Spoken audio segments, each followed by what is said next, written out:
Hello everyone, and welcome back to another video where we are introducing the characters that will take place in Season 2 of the CCSL, which is going to be, as I have announced previously, a Twitch series that will start here in just a few weeks. Now on Tuesday, we went through and we introduced the characters that will be returning from, or were announced at the end of Season 1 from the Obsidian and Azure divisions, and today we will be doing the same thing for the characters that will be rejoining or were announced at the end of Season 1 for the other two divisions within the league, that being the Cardinal division and the Ivory division. So let's jump into the character introductions of today's video and have a brief look and summary at who we have coming up with these different teams. And as we jump into that, please check to see if you're subscribed to the channel. If you're not, take a moment to do so, as I bring content to you on a daily basis, and that subscription is free and easy. So without further ado, let's jump into the character introductions of today's video. We will be starting with the characters joining the Cardinal division and those who have already been announced as returning characters from this team. First off, we have the heavy-hitting King of the Gerudo, Ganondorf. Ganondorf Dragmir, the King of Darkness, had a pretty standout showing in a lot of matches in the first season of the CCSL, though he did fall just short of his aspirations in the end of season tournament. That being said, he is returning, and we hope to see really nice showcases from him this season, and to improve that 6-6 record, which he left us with at the end of the season. He first appeared in The Legend of Zelda, which was originally released in 1986 and has been a recurring villain in that series, though he's not appeared in every single game, as there have been a couple of games that he has been absent from. When he competes, we will be watching him in his hometown of the Gerudo Valley and the stage that is themed around that, and we will also hear the original Gerudo Valley theme from Ocarina of Time playing in the background as well.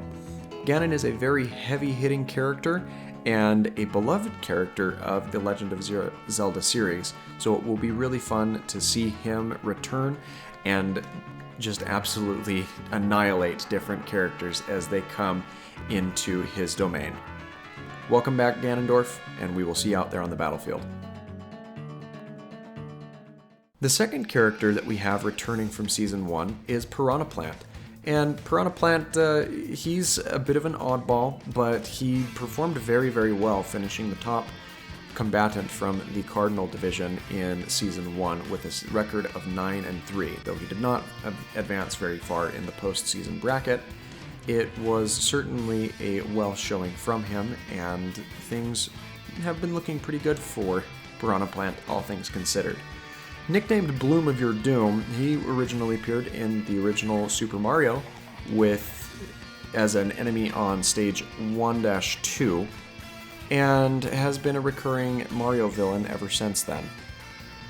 Now, though Piranha Plant doesn't really have a stage themed around his game specifically, as he does not have his own game, we will be watching him show up and take place. We will be watching him compete from the Mushroom Kingdom U stage, as that matches very well, and I believe it was what was used in his reveal trailer. And we will be hearing Underground Moon Caverns as the theme that plays in the background. Piranha Plant is an explosive character that we are sure to see great bouts and matches from, so it is with open arms that we invite him back to Season 2 of the CCSL. The third character that we have returning to Season 2 of the CCSL is Link, and Link is indeed his full name. They seem to like having repetitive names for these different characters of the main titular series in Nintendo's headcanon. Link did a little bit better than his counterpart Ganondorf in the first season, and the champion of Hyrule ended the season with a 7-5 record. He also appeared alongside Ganon as the titular character and main controllable character, as well as recurring protagonist of the Legend of Zelda series.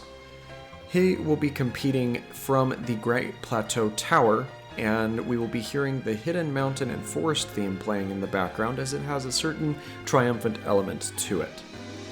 Now, Link, though he didn't perform super well in the end of season tournament, is not to be taken lightly, as he is a menace both up close and personal, as well as with the different projectiles that he has in his arsenal. So don't doubt it, this champion will take you for a ride and is certainly worth watching as Season 2 unfolds. Best wishes, Link.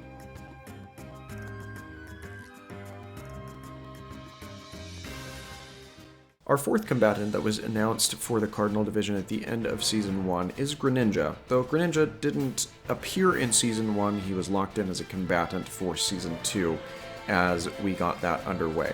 Now, Pokemon don't have full names and can really be named about anything that you want them to be, but Greninja specializes as being a master of stealth.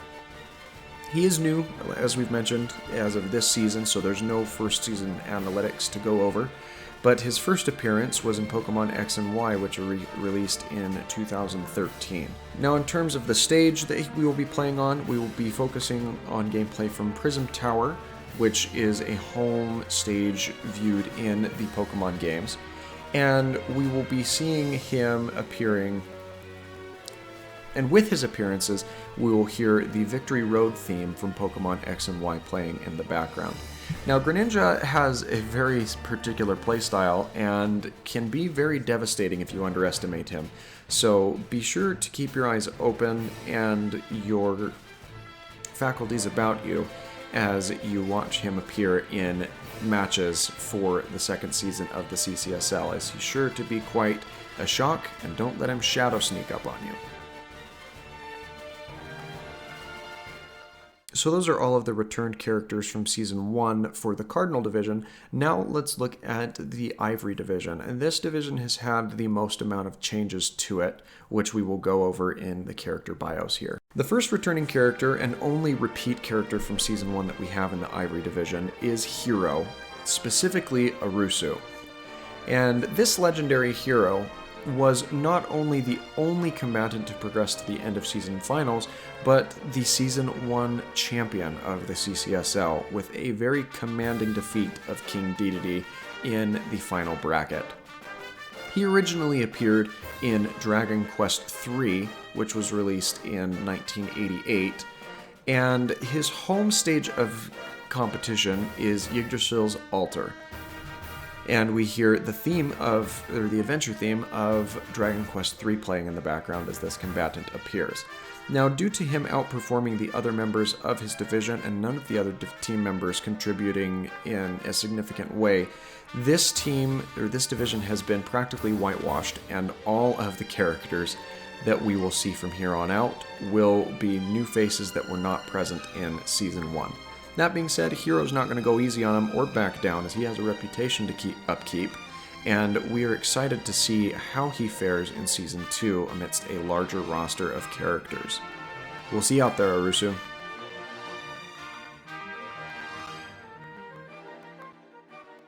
Now, the first character that we have new to Season 2 in the Ivory Division is Donkey Kong, King of the Jungle.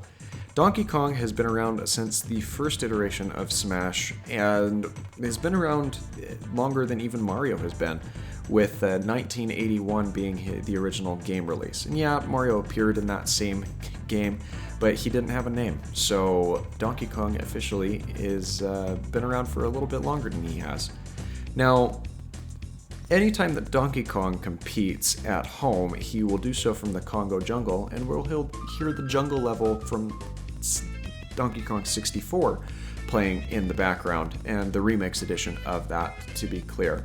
Now, Donkey Kong is a large, slow, brawler type character, but don't let that fool you, as we've seen characters like that in the other division, and even in the Cardinal Division, with Ganondorf being one of the combatants that you need to keep an eye out for there. So he's sure to bring the house rocking and be a combatant that you seriously do not want to underestimate as the season gets underway. So we will excitedly watch him rocket about, and are eager to see the performance of Donkey Kong in this season.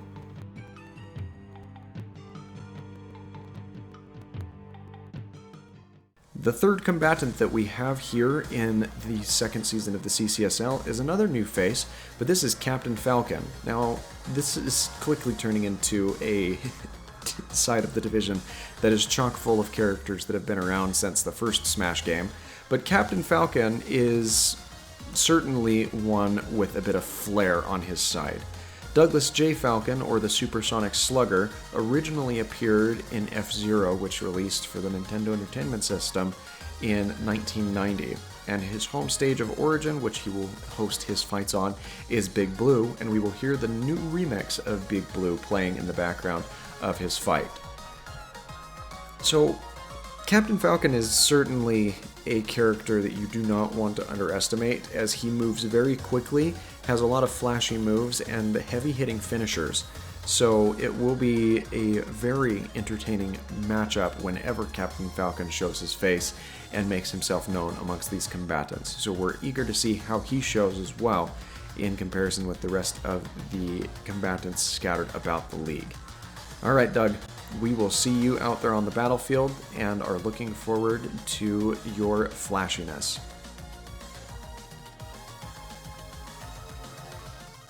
The fourth and final combatant that was announced at the end of Season 2 of the CCSL is Rob, or the Robotic Operating Buddy.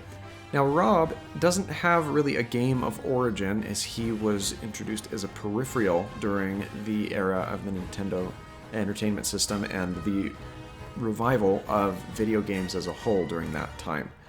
He is the last of his kind, however, as we know from the end of the Subspace Emissary in Brawl, and since he doesn't have an actual game or a stage themed around a game that he's been in, we will be having him host his fights from the PictoChat 2 stage, and we will hear Struggle Against Chaos playing in the background of any of his fights.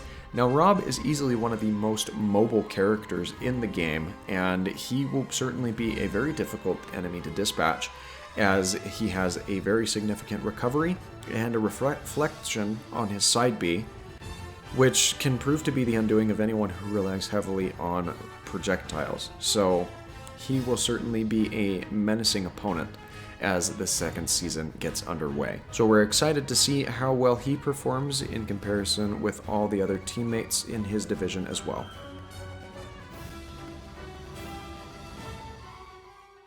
So that's going to do it for the character introductions of characters that we already know and are already confirmed to be present in Season 2, but we have a whole new set of characters that we will be introducing into the roster next week. So make sure that you are tuned in for those videos, as the first wave of announcements will take place on Tuesday.